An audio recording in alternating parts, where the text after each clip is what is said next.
Madame, Monsieur, bonsoir. Agro-entrepreneuriat et fret maritime au menu de questions et causes ce soir.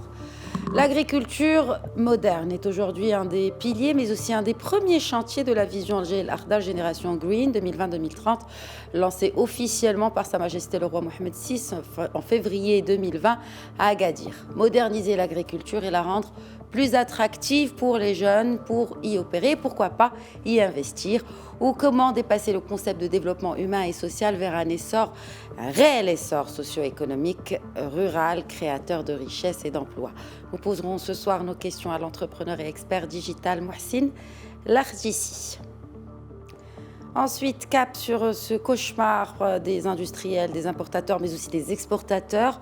Le fret maritime, ou plutôt ses tarifs, sont depuis quelques mois en feu. Une flambée inédite appliquée notamment depuis la Chine.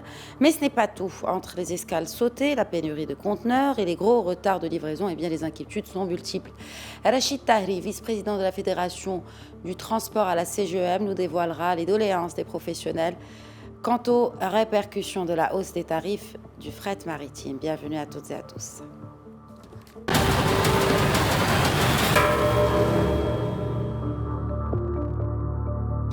Et avant de passer aux questions, je vous laisse avec Ala Benani qui revient sur ce projet de l'Agence pour le développement agricole autour des métiers agricoles, para-agricoles et digitaux dans l'agriculture. Bonne nouvelle pour les jeunes Marocains entrepreneurs qui s'intéressent au métier de l'agriculture. L'Agence pour le développement agricole travaille sur un chantier d'envergure. Objectif, identifier les opportunités d'entrepreneuriat dans les métiers agricoles, para-agricoles et les services digitaux et accompagner l'insertion professionnelle des jeunes en leur offrant des débouchés générateurs de revenus. Dans le cadre de l'exécution de la stratégie Génération Green, l'Agence pour le développement agricole va dresser d'ici le 18 mai une cartographie des métiers relatifs à l'agriculture. La feuille de route sera ensuite déclinée au niveau des 12 régions du pays en fonction de leurs spécificités économiques et agricoles. Rappelons que le programme Al-Jail Al-Akhdar, Génération Green, adopté en 2020 et succédant au plan Maroc Vert, repose sur deux fondements, à savoir l'élément humain et la poursuite de la dynamique du développement agricole. Parmi les objectifs de Génération Green, le PIB agricole devrait doubler d'ici 2030, passant à plus de 200 milliards de dirhams. Pas moins de 350 000 emplois seront créés et 1 million d'hectares de terres collectives seront mis à la disposition des jeunes entrepreneurs. J'ai le plaisir à présent d'accueillir depuis Casablanca Mohsin Lardissi, directeur associé à Gridata Consulting. Bonsoir Mohsin Lardissi, merci à vous d'être avec nous ce soir. Bonsoir Madame Hassan. Alors comment tout le plaisir est pour nous. Comment profiter d'une bonne campagne agricole, donc comme c'est le cas aujourd'hui, alhamdoulilah, pour booster bien l'attractivité de l'entrepreneuriat agricole? Alors justement, en fait, la campagne s'annonce très bien, alhamdoulilah, et c'est de bon augure pour l'agriculture nationale et pour les différents acteurs qui travaillent dans toute la chaîne de valeur agricole, et notamment également pour les employés, les salariés, qui représentent 40% des salariés aujourd'hui de manière globale au niveau des différents secteurs. Donc aujourd'hui, il faut en profiter pleinement pour justement travailler sur la modernisation de l'agriculture, mais également saisir les différentes opportunités qui se prêtent aujourd'hui. Donc il y a des filières qui se développent. Depuis quelques années, on a vu plusieurs filières qui se sont développées. Il y a d'autres filières qui sont à forte valeur ajoutée qu'on doit intégrer. Et puis, bien entendu, il y a des métiers autour de l'agriculture qui se créent, et notamment dans le domaine du digital. Aujourd'hui, dans l'agriculture nationale, on a plusieurs acteurs du digital qui s'opèrent, qui travaillent avec des clients. On a des agriculteurs, de grands agriculteurs qui utilisent des objets connectés, qui utilisent des drones, qui utilisent la technologie pour améliorer justement le développement de l'agriculture, améliorer la rentabilité des terres et la qualité du produit final. Aujourd'hui, au Maroc, on a tout le potentiel pour vraiment prendre le virage et le prendre correctement. On a une jeunesse qui est intéressante, qui a de la compétence, notamment dans des métiers techniques et technologiques. Et on a une agriculture qui donne un modèle, en tout cas par rapport à des pays similaires que le Maroc. Donc, réellement, on commence à toucher les sujets qui concernent la technologie depuis quelques années, depuis 3 à 4 ans. On a bien entendu depuis assez longtemps les solutions de gestion agricole qui existent aujourd'hui des fermes, qui sont utilisées par les opérateurs au niveau des fermes. Et donc, il y a un vivier de compétences qui existent, mais également il y a un potentiel d'évolution qui permettrait à l'agriculture d'être plus rentable, d'être plus qualitative, de permettre plus d'export et d'avoir une meilleure gestion pour un meilleur respect de l'environnement. Donc aujourd'hui, c'est vraiment une opportunité importante pour que tout le monde s'y mette, aussi bien les agriculteurs, les agro-industriels et bien entendu les différents acteurs de la chaîne, notamment les acteurs publics et les acteurs d'accompagnement. Et puisque vous parlez de ces acteurs de la chaîne, est-ce que vous pensez que la mise en place de cette cartographie des métiers agricoles, para-agricoles 2.0, donc est-ce qu'il y a eu déjà consultation dans ce sens? Et si oui, si vous pouviez peut-être nous dresser une liste, quelques-uns de ces métiers-là qui sont porteurs aujourd'hui et demain, en l'occurrence. Alors, aujourd'hui, déjà, je dois saluer en fait l'initiative, parce que c'est une initiative qui est très louable, parce qu'aujourd'hui, effectivement, il y a un ensemble de métiers qui permettraient justement à la jeunesse de s'intéresser encore plus à l'agriculture, aussi bien en termes d'emploi, mais également en termes d'investissement. Donc, l'initiative, elle est louable. Aujourd'hui, tous les métiers qui concernent les capteurs. Alors, il y a aujourd'hui des centres capacitifs qui existent sur le sol qui permettent de capturer des informations comme la température, la salinité, l'humidité du sol ou de la plante.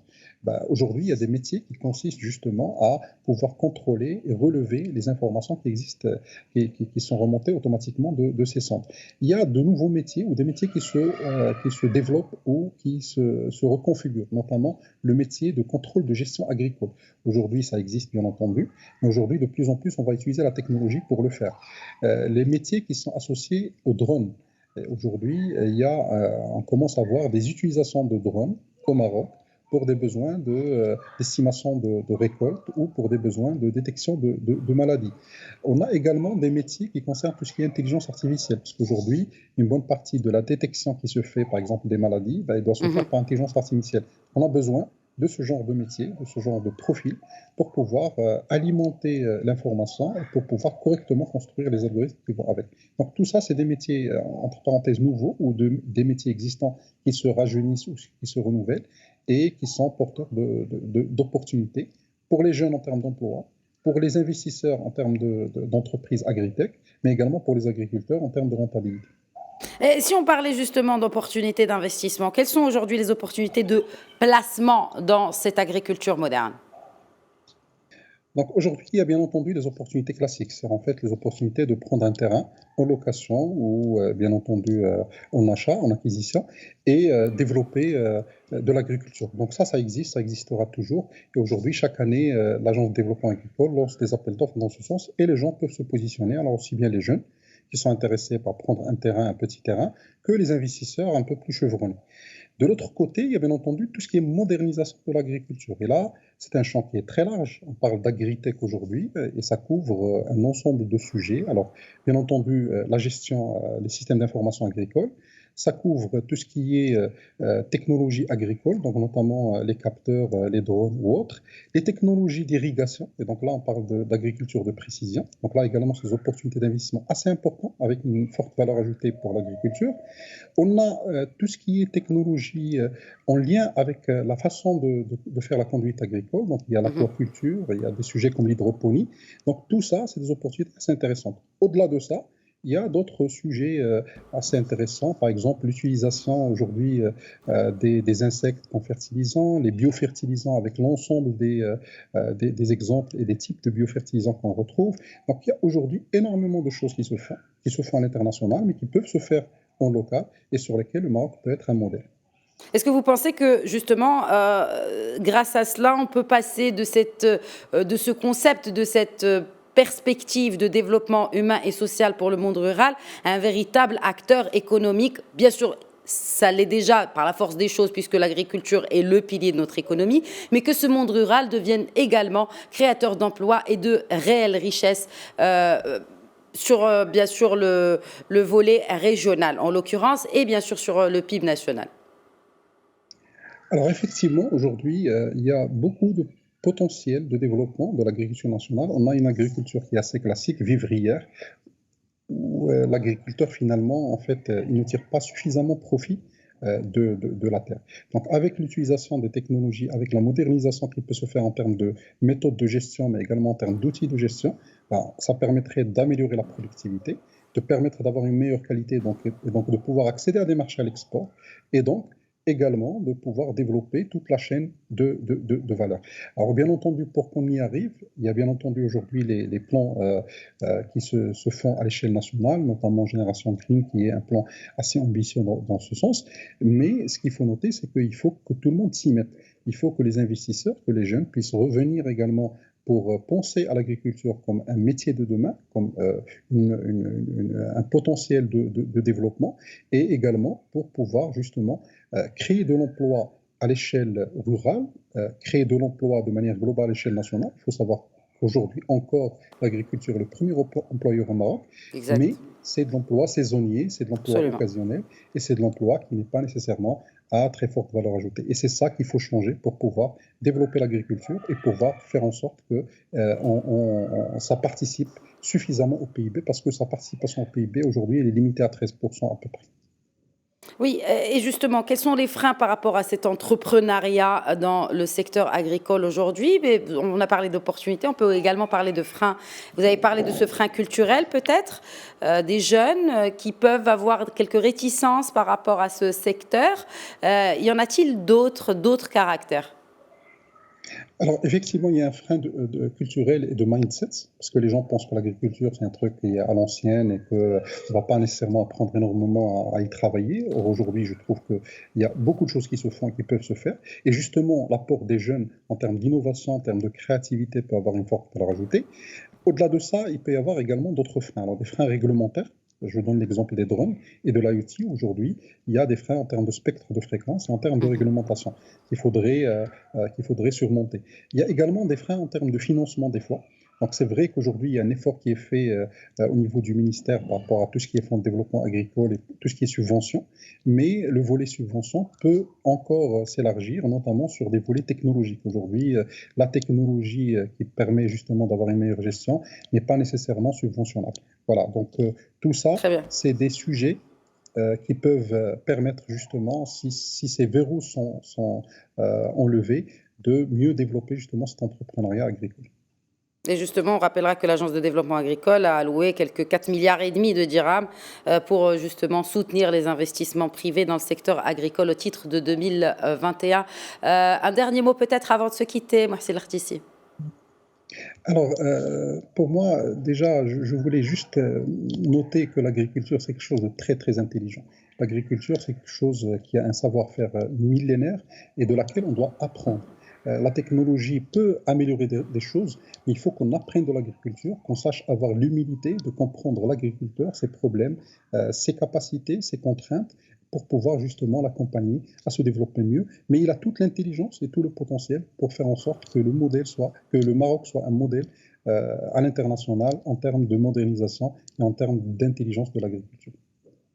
Merci beaucoup. On finira avec ces mots pleins d'espoir. Mohsin Lardissi, directeur associé AgriData Consulting, d'avoir répondu à nos questions. Merci encore une fois.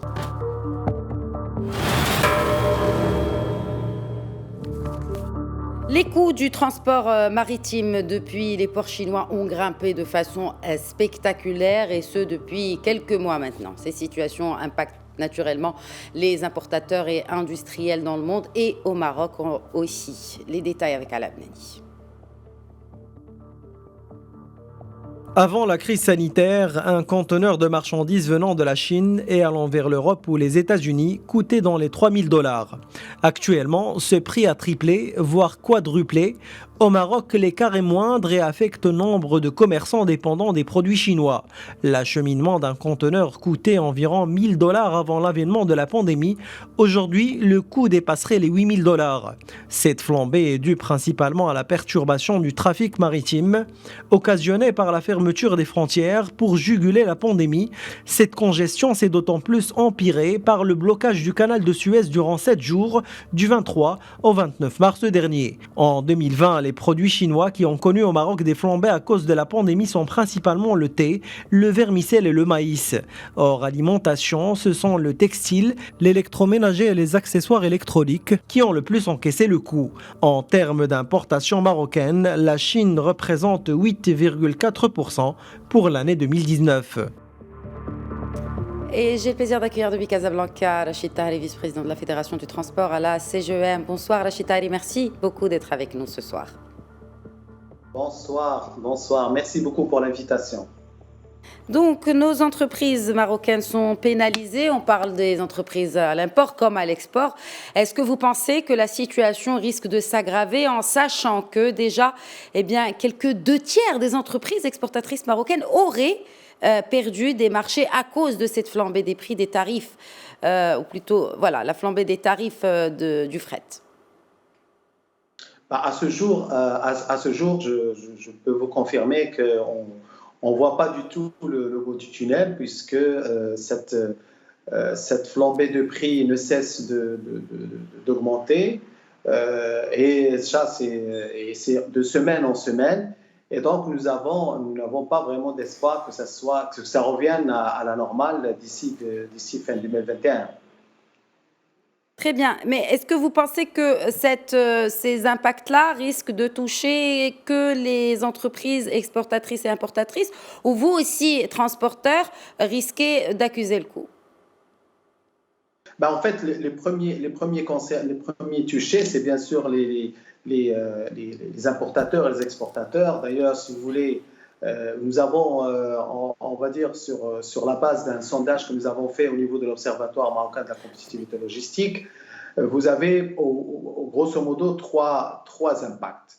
Vous avez l'impact sur les produits à l'export, et donc les entreprises sondées parlent bien sûr de cette augmentation du prix du fret a impacté pratiquement plus de 80% des entreprises à l'exportation et un peu plus à l'importation. Et des fois, vous avez ces augmentations qui ont dépassé, pas uniquement quadruplé, mais qui ont dépassé les 200% du tarif avant la crise du Covid. Donc, les exportations, bien évidemment, quand on parle de prix ou de flambée de prix de conteneurs, automatiquement, on aura le prix à l'arrivée à destination dans les marchés internationaux des produits marocains. Il y aura une augmentation qui sera répercutée sur le consommateur final, et bien évidemment, il y aura sûrement une perte de compétitivité. Après, vous avez la problématique aussi, en plus des coûts, de ces coûts supplémentaires ou cette surcharge supplémentaire, vous avez aussi les délais qui se rallongent, puisque à cause de la pénurie de conteneurs, les délais de livraison se rallongent, et c'est là où on parle de perte de marché au niveau international. D'ailleurs, 89% des entreprises exportatrices marocaines ont subi ces délais qui se sont rallongés par rapport à la situation avant crise. Mais il y a aussi les industriels qui commencent à s'inquiéter, et ça n'est pas le cas que pour le Maroc, parce que justement la matière première coûte de plus en plus cher. Exactement, puisque vous avez le prix. Il faut savoir que le prix du conteneur est inclus quand on veut calculer les droits et taxes de la marchandise, on inclut aussi le prix du transport. Donc, si vous avez, avant crise, d'ailleurs dans votre reportage, vous avez parlé effectivement de 2500 voire 3000 dirhams le conteneur. Aujourd'hui, on parle de 12 000 voire dans des situations jusqu'à 13 000. Et donc, vous avez cette augmentation qui va s'ajouter au prix du produit de l'intrant pour les industriels. Très bien.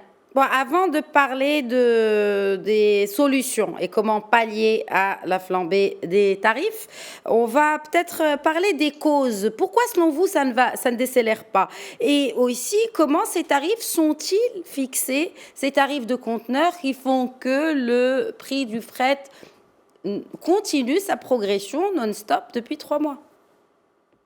Écoutez, le prix, cette flambée de prix a plus ou moins 2 causes. La première, c'est la reprise des exportations de Chine vers l'Europe et les États-Unis, puisqu'ils ont eu le Covid avant nous, donc ils ont ouvert leurs frontières pendant que nous, on avait fermé nos frontières.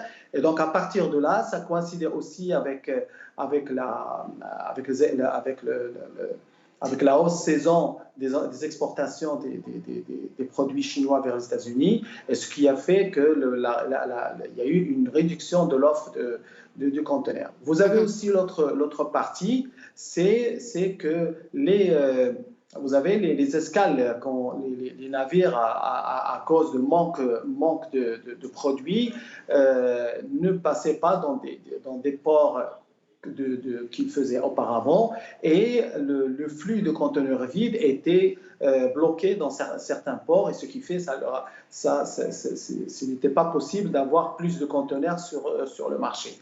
Vous avez aussi la partie, si vous voulez,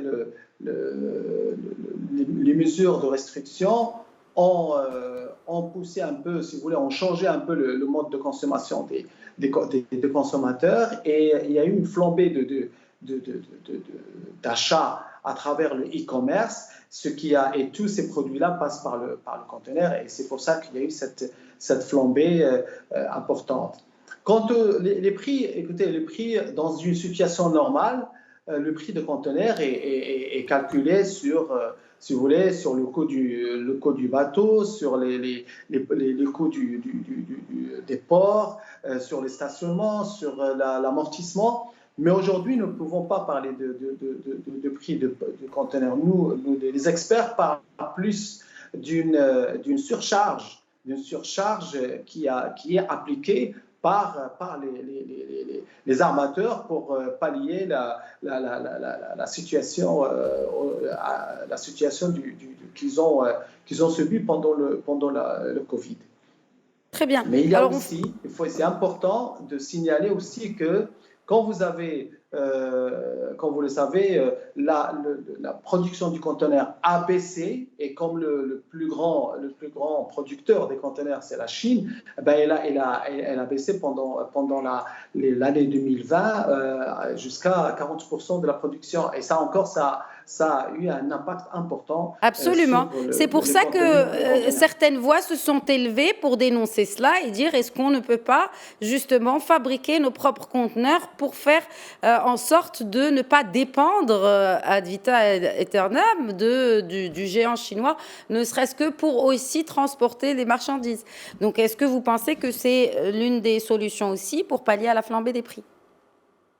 C'est une solution puisque j'allais aussi en parler effectivement. C'est une solution qu'on doit envisager. Nous avons, si vous voulez, une des solutions, c'est éventuellement commencer à construire des conteneurs au Maroc. D'ailleurs, la Turquie et l'Inde ont déjà commencé à faire cette construction. Et vous avez aussi, ce qui est important aussi, c'est que vous avez aussi la régulation. Les États-Unis, par exemple, ont mis en place la Commission fédérale maritime qui, elle, régule les tarifs. Elle ne permet pas d'aller au-delà d'un certain tarif. Et je pense qu'au Maroc, nous avons besoin, dans un temps, si vous voulez, rapidement, d'avoir une agence qui peut réguler ces tarifs et qui peut imposer que ça ne soit pas augmenté de manière, je dirais, anarchique. Très bien. Rachid Tahri, encore une fois, merci beaucoup d'avoir répondu à nos questions. Je rappelle que vous êtes vice-président de la Fédération du transport à la CGEM. Merci. Merci à vous. Voilà, c'est la fin de Question Écho. Très bonne soirée à tous.